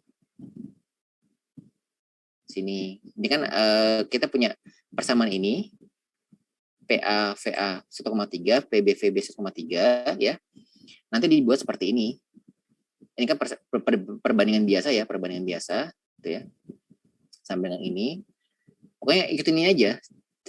Runtutannya ikutin ini aja. Dapat nanti VA-nya dimasukkan dari sini, VB dari sini diambilnya. Dapat ini nanti perhitungan biasa, terus setelah itu jadi dia perhitungan biasa, baru setelah itu dapat nilai R-nya gitu ya, dapat nilai R-nya.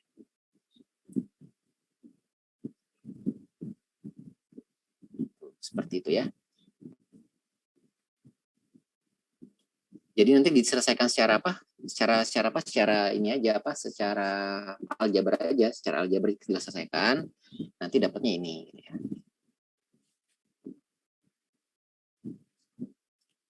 Dari mana Pak dapatnya? Tadi Anda gunakan rumus yang ini, R ini. Rumus R ini ya.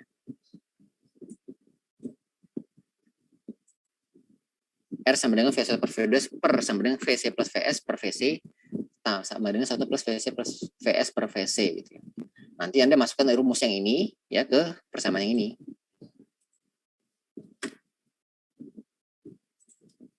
Persamaannya ini. Ya, persamaan yang sini.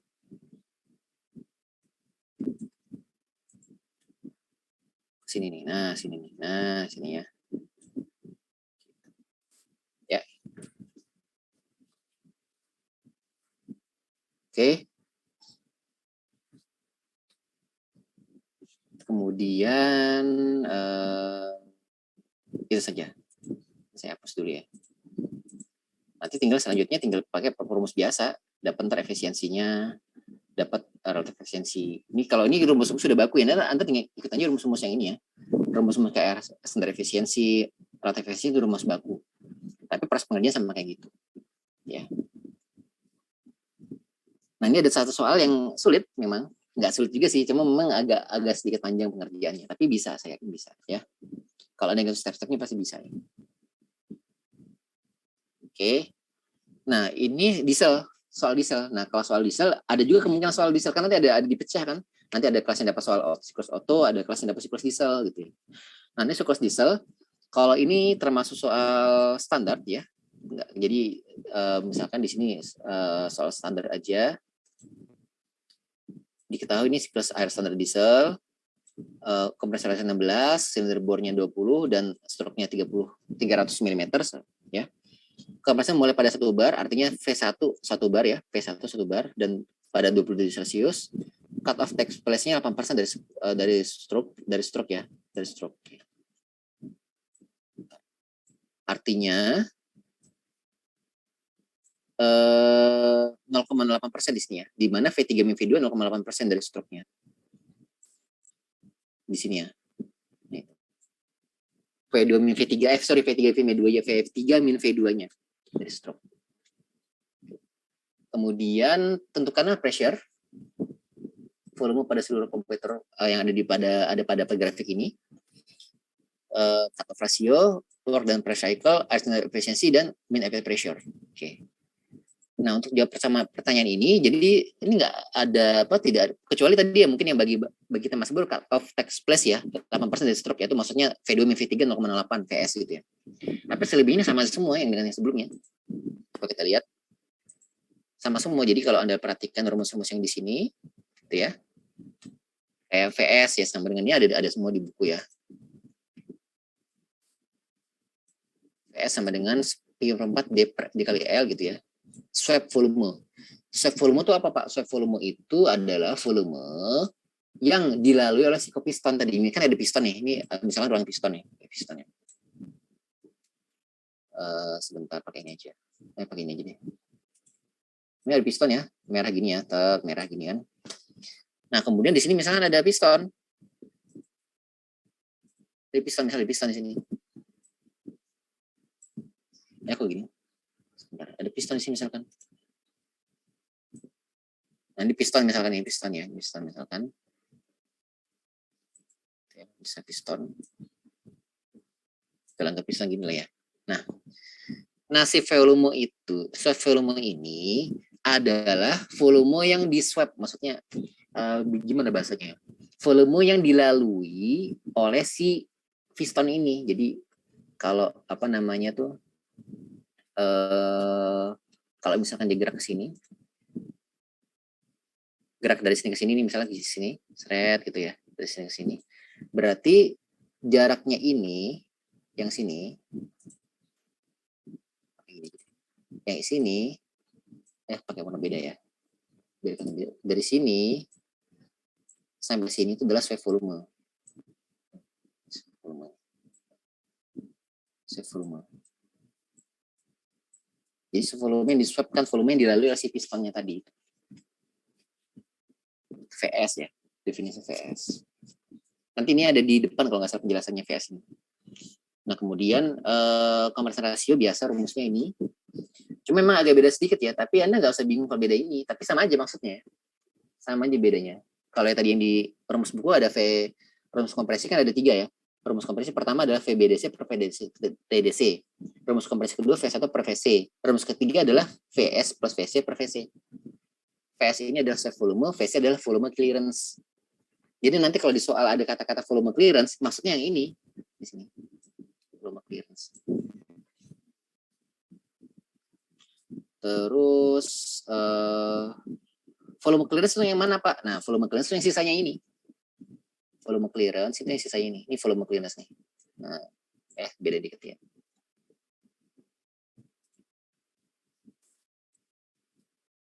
Ini VC. Ini VS, ini VC. Jadi sisanya itu. Tapi volume clearance tuh dia ibaratnya apa ya? Nggak bisa sampai situ pistonnya gitu. Volume mentok ya, volume mentok. Terus tapi Anda bisa nyatet lah, kan ini kan sekarang anak sekarang enak kan, kalau nyatet tinggal screenshot cekrek SS. Gitu, Anda bisa catat ini ya. Kemudian sama. Jadi Anda tinggal untuk soal-soal kayak gini Anda tinggal hitung rumus ini aja. Ada soal, dapat soal diesel, dapat soal model kayak gini, tinggal hitung rumus ini dan jadi dah hitungannya. Karena nggak mungkin nggak ada perhitungan lain juga ya. Gimana ngitungnya? Paling dibalik-balik aja, tapi rumusnya sama persis dengan rumus ini. Sama paling rumus ini. Cut off ratio, kemudian ada cut off ratio adalah rumus ini yang mungkin agak baru ya bagi Anda ya. V3 per V2 ya, cut off ratio. Kemudian saya hapus ya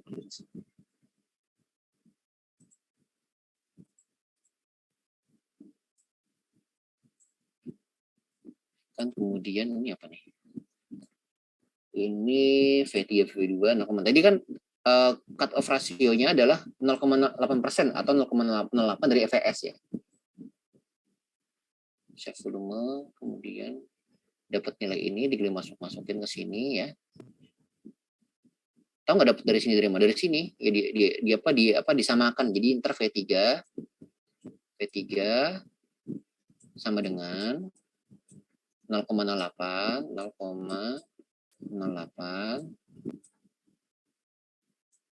VS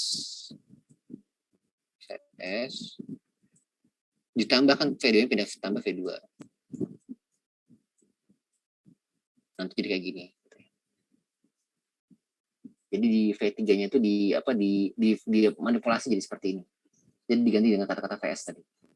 Ini Anda bisa lah ngitung sendiri kan, disamain penyebutnya dulu gitu ya. Disamain penyebutnya dulu baru ntar dimasukin ini. Jangan langsung dimasukin sini ntar nggak nemu sama. Tapi kalau Anda samain dulu penyebut ntar nemu sama.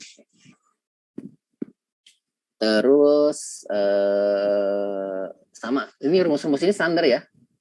Ini rumus standar biasa. Ini rumus standar juga dari sini kan. Ya kan, ini rumus ini kan. Terus ini rumus standar. Ini rumus standar juga. Saya rasa itu ya. Kemudian itu sih ya. Jadi kalau diesel saya rasa nggak terlalu banyak ini ya, nggak terlalu banyak apa namanya perintilannya. Diesel lebih mudah daripada auto. Kalau auto dia agak sedikit variatif soalnya, tapi kalau diesel ya gitu-gitu soalnya. Kalau ibaratnya Anda dapat hitungan diesel ya, Anda kerja pakai soal kayak perhitungan kayak gini udah bener. Oke, itu yang bisa saya berikan. Jadi kisi-kisi UTS sampai sini ya. Itu kisi-kisi UTS semua yang sudah saya berikan. Soalnya ada 3 tipe soal, nah nggak tahu Anda dapatnya mana rezekinya ya. Tapi insya Allah saya selalu memberikan adil semua beban. Jadi bebannya sama semua. Jadi nggak ada satu soal yang sulit banget, nggak ada. Semua soal kelas sama. Semua kelas saya berikan bobot soal sama. Nggak ada satu kelasnya sulit, nggak ada. Ya karena nggak boleh berlaku zolim sama orang kan, berarti gitu. Jadi semua kelas itu sama semua bobotnya. Satu soal hitungan mudah, satu soal hitungan sulit tanda kutip ya. Satu soal teori mudah, satu soal teori sedikit. Semua bobot semua sama. Kemudian waktu pun sama, ya tinggal nanti Anda persiapkan dengan kisi-kisi yang tadi saya sudah berikan. Itu. Oke, sampai sini. Tapi saya absen dulu kali aja. Kita diskusi dulu deh. Ada yang mau tanyakan terkait dengan kisi-kisi UTS-nya?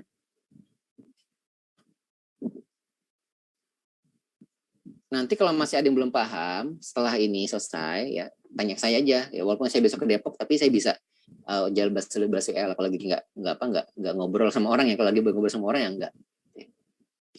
Oke, jadi si UTS sudah sampai sini, ternyata pas banget minggu depan UTS, padahal saya nggak ibaratnya nggak tahu, baru tahu hari ini pagi ini baru tahu, tapi udah biasa lah ya.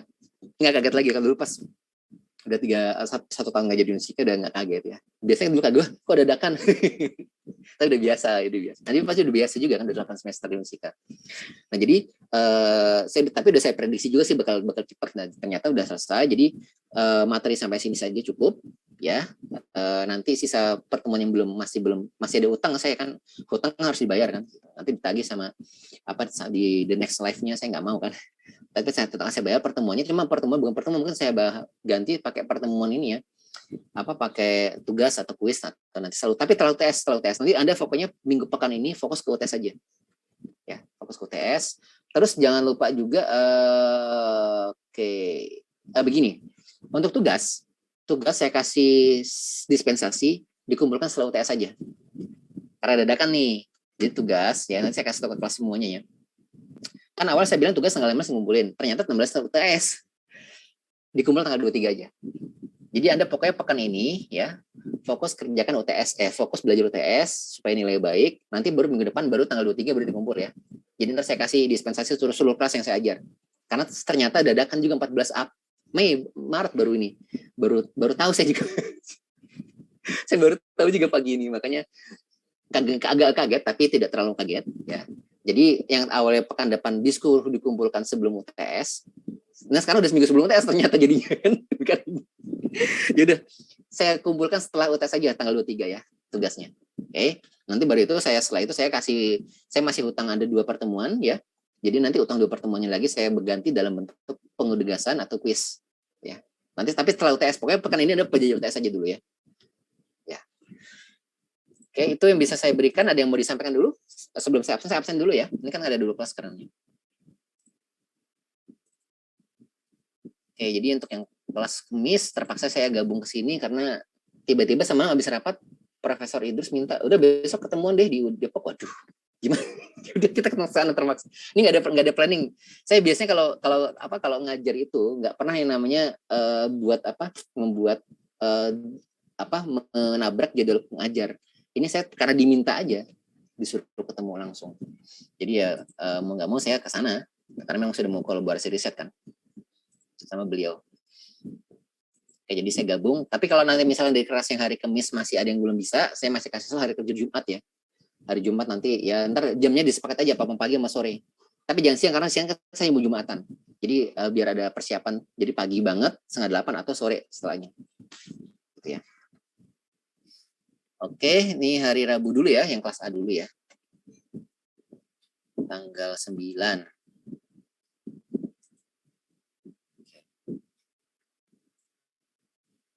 Oke, nomor 1 sampai nomor 4. 2 hadir. Hadir. Nomor 1, Pak. 1 hadir. Nomor 1 hadir. 1 hadir, terus? 3 hadir, Pak. 4 hadir, Pak. 4 hadir, oke. Sebentar, saya juga harus hadir. Nomor 5 sampai nomor 8. Nomor 6 hadir. 6 hadir.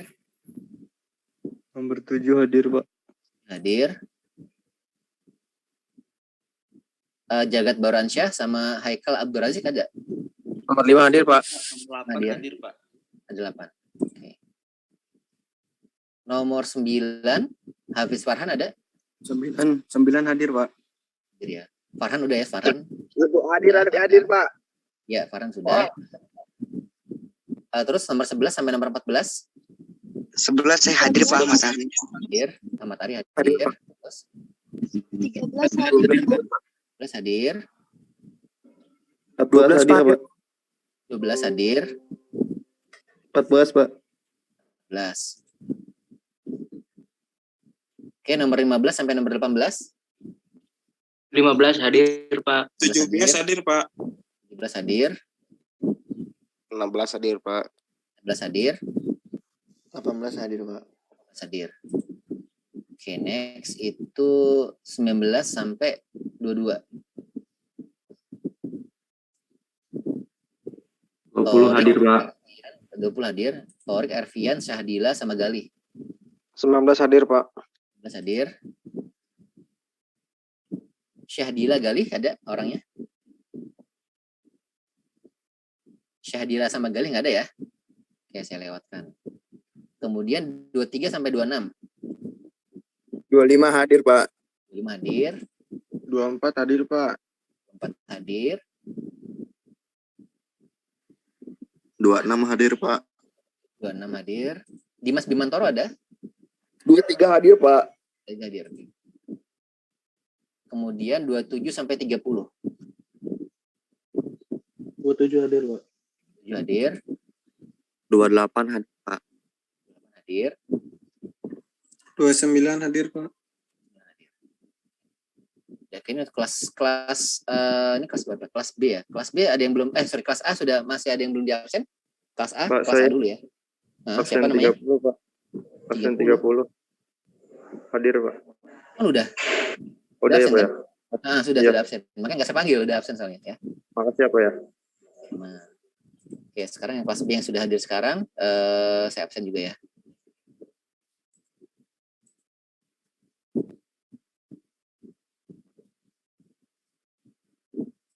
Oke.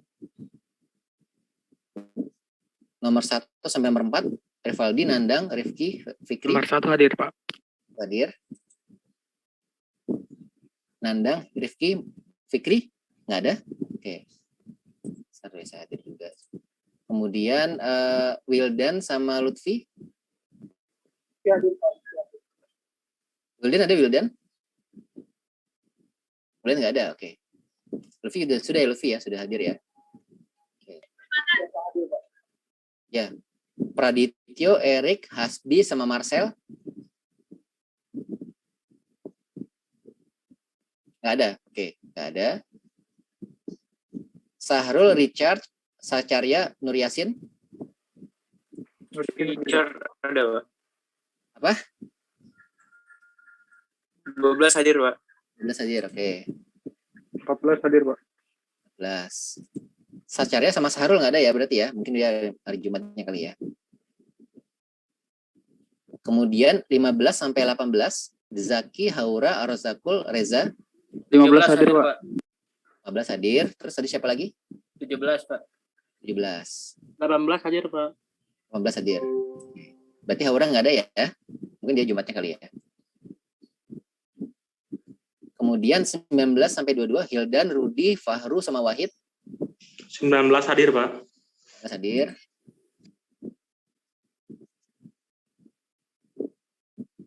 Rudi, Fahru, Wahid nggak ada ya? Oke. Kemudian Lutfi, Januardi, Farhan, sama Rian Helmi. 24 hadir, Pak. Sebentar, satu-satu siapa tadi? 24. 24. 25, Pak. 26. 25, Pak. 25. Lutfi Mustafa nggak ada berarti ya? Mungkin dia hari Jumatnya kali ya. Oke. Setio, Nanda, Nuzul, sama Raufan. 27 hadir, Pak. Setio Kevin. 7. Kevin. Nanda, Nuzul, Raufan nggak ada berarti ya? Oke, berarti mungkin Jumatnya. Yang belum dipanggil siapa? Sudah semua, oke.